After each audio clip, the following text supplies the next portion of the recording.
Hello viewers, हम पढ़ रहे हैं कक्षा 10वीं गणित की प्रश्नावली 4.1 का प्रश्न नंबर पहले का पहला प्रश्न करेंगे।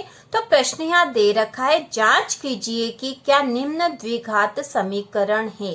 तो यहाँ पे एक समीकरण दे रखा है और हमसे पूछा है कि हमको यहाँ जांच करनी है कि क्या ये द्विघात समीकरण है। तो द्विघात समीकरण है या नहीं, इसके लिए हमें इसे हल करके देखना पड़ेगा। और सामान्य तौर पे जो द्विघात समीकरण है, तो द्विघात समीकरण हम यहाँ लिखेंगे द्विघात समीकरण का मानक रूप,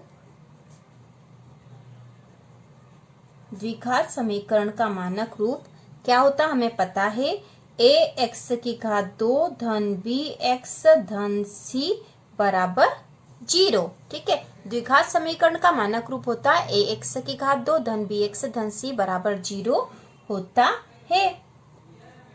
तो यहाँ पे द्विघात समीकरण हमें पता चल गया। x की घात 2 यदि जहां पर आती है, जिस रैखिक समीकरण में x की घात 2 होगी, उसे हम द्विघात समीकरण कहते हैं। तो इसे हमें देखना है कि क्या ये द्विघात समीकरण है।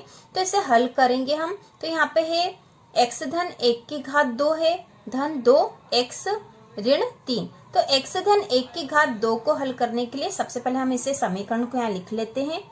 x धन 1 की घात 2 बराबर 2x ऋण 3। तो x धन 1 की घात को हल करने का तरीका यह है कि या तो हम x धन 1 में x धन 1 का फिर से गुणा करें, या फिर यह एक सूत्र है, आपको याद होगा, a धन b की घात 2। ठीक है, यहाँ पर हम लिख के देख लेंगे। तो a धन b की घात 2, और इसको जब सॉल्व करा हुआ हमने सूत्र याद करा था कक्षा 9वीं में, और यहाँ होता है a की घात 2 धन b की घात 2 धन 2ab। तो a धन b की घात 2 को जब सॉल्व करते हैं तो आता है a की घात 2 धन b की घात 2 धन 2ab। ये एक सूत्र है और हम इससे बहुत आसानी से इसको हल कर लेंगे। तो x धन 1 की घात 2 के स्थान पर हम a धन b की घात 2 वाला सूत्र लगा देंगे। तो यहाँ पे a के स्थान पर क्या है, x है, और b के स्थान पर क्या है, 1 है। तो हम लिखेंगे a की घात 2 के स्थान पर आएगा x की घात 2, क्योंकि a के स्थान पर x है। फिर धन b की घात 2 मतलब 1 की घात 2 धन 2ab। तो 2 a के स्थान पर x और b के स्थान पर 1 बराबर, अब यहाँ पे है 2x ऋण 3, मतलब 2 का x में गुणा करना है और 2 का 3 में भी गुणा करना है। तो 2 का x में गुणा होगा तो हो जाएगा 2x, फिर ये धन ऋण ऋण आएगा यहाँ पे, क्योंकि 2 के आगे कुछ नहीं, मतलब ये धन का है, और 2 का 3 में गुणा होगा तो हो जाएगा 6। तो ये धन ऋण ऋण हो गया और 2 तिया 6 हो गया है। अब इसको और सोल्व कर लेंगे।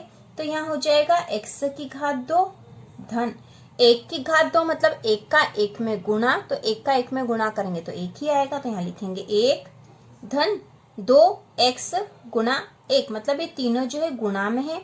x का 1 में गुणा होगा तो x ही आएगा, और 2 का x में गुणा होगा तो 2x हो जाएगा। तो यहाँ हो जाएगा 2x बराबर 2x ऋण 6।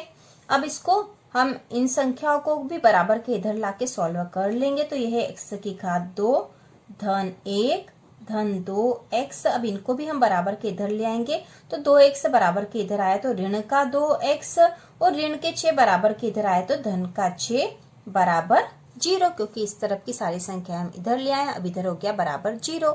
अब यहाँ पे देखो और सोल्व कर सकते हैं हम इसको।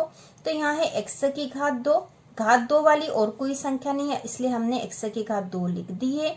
इसके बाद यहाँ पे धन 2x और ऋण 2x है। ठीक है, तो x की घात 2 के बाद हम x वाली संख्या देख रहे हैं, ये धन का 2x और ऋण का 2x है। तो धन और ऋण ये आपस में कट जाएंगे। ठीक है, धन की और ऋण की जब संख्या होगी तो ये आपस में कट जाती है।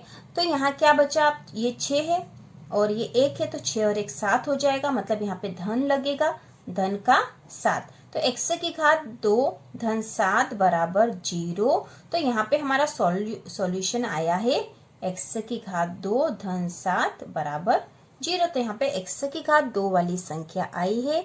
इसका मतलब यह है कि यह द्विघात समीकरण है। तो यहाँ पे हम लिखेंगे यह द्विघात समीकरण है। इस प्रकार हमने सॉल्व कर लिया और इसी तरह से इस प्रश्न के सारे क्वेश्चन सॉल्व करने हैं। तो यह प्रश्न नंबर 4 का पहला प्रश्न था जो हमने सॉल्व कर लिया है।